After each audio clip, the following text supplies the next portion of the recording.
গতকাল রাতে ঢাকা বিশ্ববিদ্যালয়, ঢাকা কলেজ এবং 7 কলেজের শিক্ষার্থীদের মধ্যে ঘটে যাওয়া পরিস্থিতি নিয়ে ঢাকা কলেজের শহীদ মিনারে সংবাদ সম্মেলনে কথা বলছেন 7 কলেজের শিক্ষার্থীদের প্রতিনিধি। সরাসরি চলে যাচ্ছে সেখানে।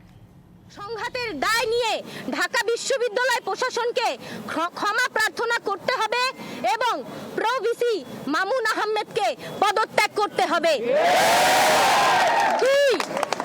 ঢাকা কলেজ শিক্ষার্থী রাকিবকে হত্যার উদ্দেশ্যে হামলা সহ ঢাকা কলেজের শিক্ষার্থীদের ওপর নিউ মার্কেট থানা পুলিশের ন্যাক্কারজনক হামলার ঘটনায় এসি, ওসি সহ জড়িত পুলিশ কর্মকর্তাদের প্রত্যাহার করে তদন্ত সাপেক্ষে বিভাগীয় ব্যবস্থা গ্রহণ করতে হবে। 3. ঢাকা বিশ্ববিদ্যালয়ের যে সকল শিক্ষার্থী কর্তৃক ইডেন কলেজ ও বদরুন্নেসা কলেজ সহ 7 কলেজের নারী শিক্ষার্থীদের সম্পর্কে কুরুচিপূর্ণ মন্তব্য ও অশালীন অঙ্গভঙ্গির সঙ্গে জড়িতদের বিচারের আওতায় আনতে হবে। 4. ঢাকা বিশ্ববিদ্যালয়ের সাথে 7 কলেজের একাডেমিক এবং প্রশাসনিক সম্পর্কের চূড়ান্ত অবসান ঘটিয়ে 24 ঘন্টার মধ্যে বাতিল করে শিক্ষার্থীদের দাবি অনুযায়ী স্বতন্ত্র বিশ্ববিদ্যালয়ের রূপরেখা প্রণয়ন করতে হবে। 5. উদ্বুদ্ধ পরিস্থিতি সমাধানের জন্য প্রধান উপদেষ্টা, শিক্ষা উপদেষ্টা, শিক্ষার্থী উপদেষ্টা নাহিদ ইসলাম, ইউজিসির সদস্য এবং ঢাবির ভিসির সমন্বয়ে 7 কলেজের শিক্ষার্থীদের প্রতিনিধি টিমের সাথে তাৎক্ষণিক উচ্চ পর্যায়ের মিটিং এর মাধ্যমে এই ঘটনার সমাধান করতে হবে। 6. ঢাকা বিশ্ববিদ্যালয়ের সংশ্লিষ্ট এরিয়াতে সিটি কর্পোরেশনের জনসাধারণের জন্য উন্মুক্ত করে দিতে হবে। আপনারা জানেন 7 কলেজ 2017 সালের পর থেকে অধিভুক্ত হওয়ার পর থেকে 7 কলেজের শিক্ষার্থীরা বারে বারে রাস্তায় নেমেছে, বলেছে আমাদের সংকট নিরসন করেন। আমরা বারবার বলেছি এই যে শিক্ষার্থীকে বারে বারে মুখোমুখি দাঁড় না করিয়ে এই সংঘাত না তৈরি করে এই বিষয়টির একটা সৃজনশীল সমাধান আপনারা দেন, কিন্তু এই সৃজনশীল সমাধান যতদিন পর্যন্ত দেওয়া না হবে এই সংঘর্ষ কিন্তু চলতেই থাকবে। এই কথা কিন্তু আমরা স্পষ্টভাবে বলে দিতে চাই। তাই আমরা বলছি অতি সত্বর 7 কলেজের এই যে সংকট, সেই সংকটের সমাধান করতে হবে। আচ্ছা, আমি মোহাম্মদ সজিবউদ্দিন, ঢাকা কলেজ। আমাদের যে 24 ঘন্টা সময় দিয়েছে সেটা একটু আমরা সংশোধন করলাম, সেটা হচ্ছে 4 ঘন্টা হবে। 4 ঘন্টার ভিতরে বিকেল 4টার মধ্যে প্রো ভিসি মামুনকে পদত্যাগ করতে হবে।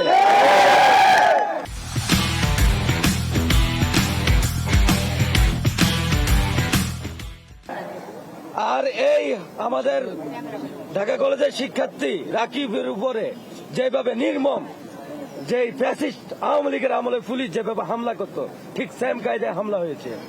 আগামী 4 ঘন্টার ভিতরে এই হামলাকারীদেরকে শনাক্ত করে বিচারের আওতায় আনতে হবে।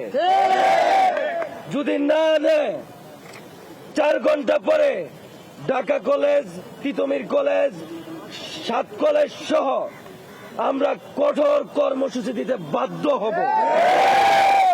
4 ঘন্টার আলটিমেটামে আমাদের যে 6 দফা আছে, এই 6 দফা হচ্ছে বাস্তবায়ন করতে হবে। যদি না করে তাহলে আমরা 4 ঘন্টা পরে আমরা কঠিন কর্মসূচির দিকে যাব।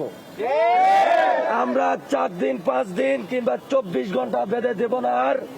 কারণ যখন বৈষম্য 7 কলেজের যে সংকটের বিরুদ্ধে যখন আমরা দাঁড়িয়েছি, তখন ঢাকা বিশ্ববিদ্যালয়ের প্রশাসন আমাদের উপরে লাঞ্ছনা, বঞ্চনা, বিভিন্নভাবে হ্যায় প্রতিপন্ন করে আমাদেরকে আরো ড্যামেজ করার চেষ্টা করেছে। আমরা যখন প্রতিবাদের সুর তুলেছি, তখন এই মামুন বাহিনী দিয়ে নীলক্ষেত এই মিরপুর রোডে আমাদের উপর অতর্কিতভাবে হামলা হয়েছে। যদি 4 ঘন্টার ভিতরে আমাদের দাবি বাস্তবায়ন না হয়, আমরা কঠিন কর্মসূচির দিকে যাব। আমাদের আহত আমরা 7 জন এখন পর্যন্ত আমাদের গুরুতর আহত আছে 3 জন, আর হচ্ছে 7 জন, আর হচ্ছে আনুমানিক হচ্ছে আপনার 10 জনের মতো আছে।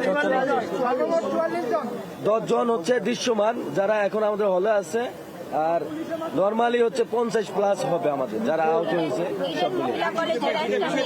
একটি হচ্ছে গতকালকে ঢাকা বিশ্ববিদ্যালয়ে যে ঘটনা ঘটেছে সেই ঘটনার সাথে ছাত্র দলের সম্পৃক্ততা আছে বলে একটি অভিযোগ উঠেছে। অবশ্যই না। পেয়েছেন কিনা আরেকটি বিষয়, আপনারা কি ধরনের কঠোর কর্মসূচি দেবেন? ঢাকা ব্লকের নাকি কি করবেন একটু বিস্তারিত জানাবেন। আমাদের গত আপনার প্রথম কোশ্চেনটা গতকাল সংবাদ সম্মেলন করে প্রতিটা প্রতিষ্ঠানে আপনারা অবরোধ ডাক দিয়েছিলেন, সেটি কেন করেননি সকাল থেকে এবং সেটাও একটু ক্লিয়ার করবেন। কালকে আপনার কোশ্চেনে আনসার দিই। কালকে আমরা হচ্ছে জনদুর্ভোগের কথা চিন্তা করে আমরা হচ্ছে জনদুর্ভোগের কথা চিন্তা করে আলোচনার প্রেক্ষিতে সকল দল মত নির্বিশেষে ক্যাম্পাসে 7 কলেজের সাথে সকল সামাজিক সংগঠনগুলোকে নিয়ে আজকে আমরা কালকের হচ্ছে যে সংবাদ সম্মেলনের যে কর্মসূচি ছিল ওটা ঊর্ধ্ব করে আজকে আমরা কর্মসূচি হচ্ছে হাতে নিয়ে 4 ঘন্টা আলটিমেটাম দিয়েছি যাতে আমাদের হচ্ছে দাবি দাওয়াগুলো মেনে নেয়, তারপরে দেন আমরা কর্মসূচি। আচ্ছা, ওইটা হচ্ছে 4 ঘন্টা পরে আমরা পেয়েছে জানিয়ে দিব আমরা কি ধরনের কর্মসূচি দিব। ছাত্র দলের সম্পৃক্ততা আচ্ছা, ছাত্র দলের যে বিষয়টা যখন একটা মুভ ক্রিয়েট হয়ে গেছে, এখন এখানে কি ছাত্র দল ছিল নাকি ছাত্র শিবির ছিল ওইটা দেখার বিষয় ছিল না, বা আমরা খুঁজে বের করতে পারি নাই। ঢাকা বিশ্ববিদ্যালয় সবাই হল থেকে ছেলেপেলে যারা ছিল ওরা বেরিয়ে আসছে, ঢাকা কলেজের হল থেকে সবাই বেরিয়ে আসছে, যাতে ক্যাম্পাস টু ক্যাম্পাসে যে মানে প্রাতিষ্ঠানিক যে দ্বন্দ্ব সেই দ্বন্দ্বতে ওটা চলে গেছে ভাই। এখানে রাজনৈতিক কোনো ইস্যু ছিল না। পুলিশের ভূমিকা ছিল যখন আপনার নীলক্ষেত থেকে দাওয়া পাল্টা দেওয়া শুরু হয়েছে, তখন আমি নিজেই মহসিন ভাইকে কল দিয়েছি থানায়, আপনি দুদিকেই ছত্রভঙ্গ করে দেন। কিন্তু পুলিশ কি করছে, ঢাকা বিশ্ববিদ্যালয়ের শিক্ষার্থীদেরকে পিছনে নিয়ে প্রটোকল দিয়ে আমাদের উপর টিয়ারশেল তারপর যখন আমাদের ইডেনের বোনেরা যখন বেরোয় আসছে, তখন নীলক্ষেতে ঢাকা বিশ্ববিদ্যালয়ের শিক্ষার্থীরা তাদের প্রতি হচ্ছে কুরুচি মন্তব্য দিয়ে হচ্ছে কি ইট পাটকেলও মারছে, ইভেন হচ্ছে কি তারা হচ্ছে কি কুরুচি মূলক হচ্ছে কি মন্তব্য দিয়েছে। আর কোনো প্রশ্ন?